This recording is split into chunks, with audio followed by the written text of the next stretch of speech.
కృష్ణ ఒక మంచి భర్త అనడానికి కూడా హెసిటేట్ అవుతారు. But Krishna is the best husband one can have అండి. కృష్ణుడు చనిపోయింది అంటే శరీరం వదిలేసిన తర్వాత కూడా ఆయన భార్యల్ని ఎక్కడెక్కడ అంటే అందరినీ తీసుకెళ్ళు అన్న వ్యవస్థ కూడా చేసి అర్జునుడికి చెప్పి మరీ వెళ్ళిపోయాడు కృష్ణుడు. సో హీ ఒక్క భార్య కూడా నాతో ఒక రోజు లేడు అన్న ప్రసంగం ఇప్పుడు రాదు. That is Krishna. He never left his wife alone. కాబట్టి నేను అంటాను కదా, మీకు ఆయనని ఏమంటారు రోల్ మోడల్గా తీసుకోలేదంటే ఆయన చేసినట్టు చేయాలని కొంతమందికి ఉంటే చేసుకోండి, కానీ మీరు ఇద్దరు భార్యలు ముగ్గురు భార్యను పెట్టుకుంటే ఆ ముగ్గురుతో ఆ ఫీలింగ్ మీరు కల్పించాలి దట్ నా భర్త నన్ను ఒక నిమిషం కూడా వదలలేదు. So he never leaves his devotees. ఒక మంచి పుత్రుడు అండి, చాలా చక్కగా సేవ చేశాడు. చాలామంది రాముడు అనుకుంటారు కానీ కృష్ణ రూపంలో కూడా తల్లిదండ్రులకు చాలా మంచి సేవ చేశాడు. He was a good friend, he was a good warrior. మంచి ఏమంటారు ఫిట్నెస్ ఉండేవాడు అనమాట. రోజు ఎక్సర్సైజ్ చేసేవాడు కృష్ణ. నేను కృష్ణ అనేది ఇప్పుడు చెప్తున్నాను, what can we learn from Krishna. మంచి ఫ్రెండ్, ఎంత తీయగా మాట్లాడేవాడు, ఒక మంచి దూతుడు. అండ్ పరమాత్మ అనేసి నేను ఏం చేయకుండా ఉంటానని కాదు, రోజు యుద్ధం మల్ల యుద్ధం చేసేవాడు. And he was a good chariot, he was a good driver. ఇట్లాంటి ఎన్నో లక్షణాలు. He was a good flutist, he was a good dancer. మంచి కొడుకు, మంచి ఫ్రెండ్, మంచి మంత్రి. ఎక్కడ మంత్రణ ఎలా ఇవ్వాలి, ఏ డెసిషన్ ఎలా తీసుకోవాలి, ద బెస్ట్ స్పీచ్ ఎలా డెలివర్ చేయాలి అంటే కృష్ణుడు మహాభారతంలో ఇచ్చిన స్పీచ్ మాట్లాడాలి. అధరం మధురం వదనం మధురం వచనం మధురం. కృష్ణుడి దగ్గర నుంచి వీ కెన్ లెర్న్. కానీ ఈ ఈ ఈ కోణంలో మనము తెలుసుకోకపోవడానికి కారణం ఏంటిది అంటే కృష్ణుడు ఒక లంపటుడు అని కొంతమంది మూర్ఖులు చూపించడం వల్ల, సినిమాస్లో కూడా ఆ పళ్ళు జారింది ఇట్లాంటి సినిమాలే కృష్ణుడి పేరు మీద ఈ సాంగ్స్ రావడం వల్ల వాట్ ఈస్ కృష్ణ అన్నది మనం మర్చిపోయాము. జస్ట్ కృష్ణ స్మరణ వల్ల we can deliver good speech. ఎవరితో ఎలా కనెక్ట్ అవ్వాలి, ఒక ముందు ముందు ముందు మీ ముందు ఉన్నవాడు చెడ్డవాడా మంచివాడా, అది ఎలా కూటనీతి, తనతో ఎలా బిహేవ్ చేయాలి, కృష్ణ టీచర్స్. ఇట్లాంటివి ఎన్నో ఉన్నాయి కృష్ణుడి దగ్గర నేర్చుకోవడానికి. సో కృష్ణ అన్ని రంగాల్లో ఉన్న వారికి అందరికీ చాలా నేర్పిస్తాడు. దానికోసం కృష్ణ తత్వాన్ని డీప్గా తెలుసుకోవాలి. హ్యాపీగా ఏదన్నా భగవద్గీతని ప్లే చేసి వినేవాడిని. ఆ వింటుంటేనే ఆ వైబ్రేషన్ డిఫరెంట్గా ఉండేది. ఆ శ్లోకాలు ఏవైతే వాతాంసి జీర్ణ యదా విహాయ ఇట్లా ఎన్ని శ్లోకాలైనా, అలాంటిది ఈ మధ్యకాలంలో అది వింటే అక్కడ ఎవరన్నా చనిపోయారా అని అంటే పెట్టడం తప్పని నేను అనట్లేదు. అదొక ఎలా అయిపోయిందంటే అక్కడే పెట్టాలి అన్న విధంగా ఇంకెక్కడ దాన్ని ప్లే చేయకుండా ఏదో ఒక సాడ్కి, అసలు నిజంగా అసలు సాడ్కి అది అంటే కంపేర్ చేసే ఒక శ్లోకాలు అవి. ఎందుకని అది నాకు మాత్రం నచ్చలేదు వాస్తవానికి. అది నేను యాక్చువల్లీ ఇది ఇప్పుడు చూసి చాలా నవ్వుకుంటానండి. అంటే మనుషుల్ని మూర్ఖునాల అంటే this word I don't use అండి, because I'm a foolish myself. కానీ ఇట్లాంటి వాళ్ళ గురించి నేను ఖచ్చితంగా ఫూల్స్ అన్న పదం సమర్థ రామదాసులు వారు వాడతారనమాట, ఎడ్యుకేటెడ్ ఫూల్స్ అనేసి.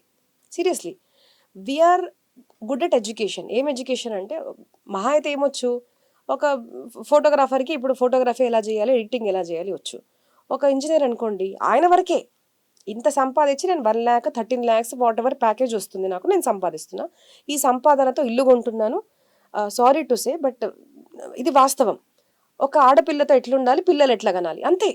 అంటే మన పురాణాల్లో అంటారు పెళ్లి చేసుకోవాలి, మైథునం ఎలా చేయాలి, బాగా ఎలా తినాలి, బాగా ఎలా పడుకోవాలి అన్న వాళ్ళు మూర్ఖులే మన సృష్టిలో. సారీ అండి, కానీ ఇది ఇది ఏమంటారు బిట్టర్ ఫ్యాక్ట్ అనమాట.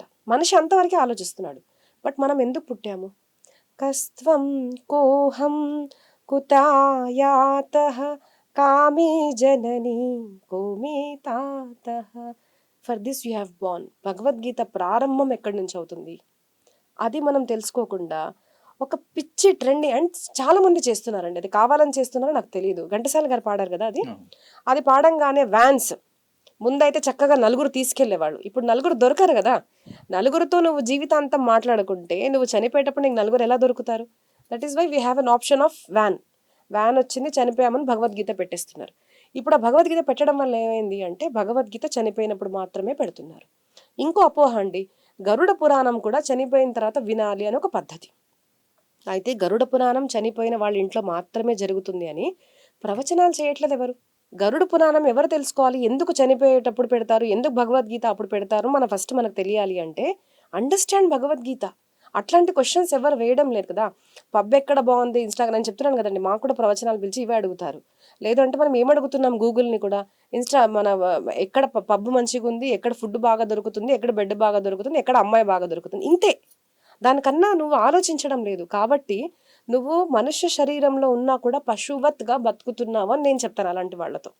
వెరస్ only those people who think who am I, కస్త్వం కోహం కుత ఆయ, నేను ఎవరిని, నేను ఎక్కడి నుంచి వచ్చాను, ఎందుకు పుట్టాను, ఇక్కడ ఎందుకు పుట్టాను, నా జీవితం ఎందుకుంది అసలు, నా జీవితం గోల్ ఏంటిది అన్నదాన్ని మనం తెలుసుకోవాలి.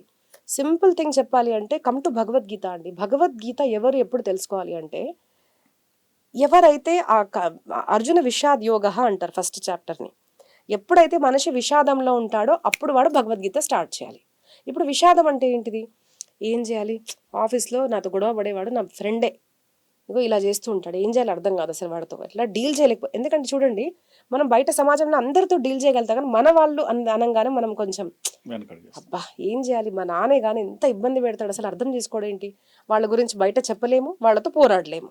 ఏమన్నా అంటే మా నాన్న, మా అక్క, మా తమ్ముడు, మా చెల్లి, మా గురువు, మా అన్నవాళ్ళు ఉంటారు.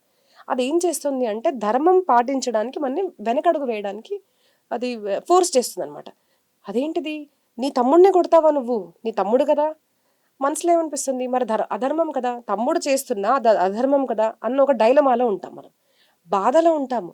ఈ అంటే వార్ ఒక సిచ్యువేషన్ అందరికీ ఉంటుందండి, మానసిక వార్ ఉంటుంది, ఫ్యామిలీతో ఉండొచ్చు, మనకు బయట ఉండొచ్చు. అది విషాద యోగం అనమాట.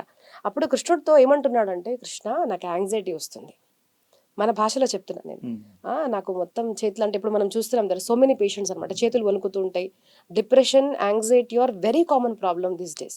ఆ చేతులు వణికిపోతున్నాయి, నా చేతిలో నుంచి ధనుస్సు కింద పడిపోతున్నాయి, నేనేం చేయలేకపోతున్నాను కృష్ణ, నాకు అర్థం కావడం లేదు, నా ఫ్యామిలీ ఉంది, నా ఫ్యామిలీని చంపమంటావేంటి, ఇలాంటివన్నీ అడిగితే దెన్ కృష్ణ సే సెకండ్ చాప్టర్లో, ఓహో ఇలా అన్నీ వరే బుద్ధిమంతుడుగా మాట్లాడుతున్నావి నువ్వు అసలు అని అక్కడి నుంచి కృష్ణ స్టార్ట్స్ అనమాట.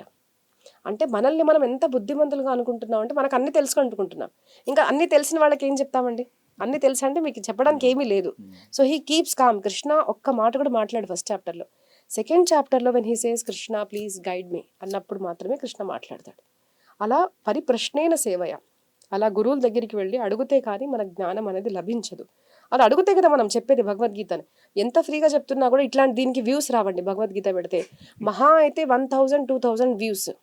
అదే ఇంత గలీజ్ వీడియోస్ పెట్టండి, అదే ఏంటో నాకు అసలు అర్థం కాదు. యూట్యూబ్ నాకు నిజంగా అండి మాట చెప్పాలనిపిస్తుంది. ఎవరిదో ఒక భజన పాడాను నేను ఒక ప్రవచనంలో. అయితే ఒక యూపీ మొత్తం ప్రాంతంలో నాది బ్యాన్ చేసేసారు, అది రామాయణ్ బ్లాక్ చేసేసారు నాది. ఎందుకంటే ఎవరో పాడిన పాట నేను పాడానని. అంటే నేను 4 hours చెప్పిన భజన ఎవరో చెప్పిన పాట పాడాను కాబట్టి అది అదే ఒక చెత్త సినిమా, అంత గలీజ్ చూడండి మీరు. దానికి lakhs, 67 lakhs, 870 lakhs, 80 lakhs, మిలియన్స్లో views పోతున్నాయి. అంటే ఏం చేస్తున్నాం మనము?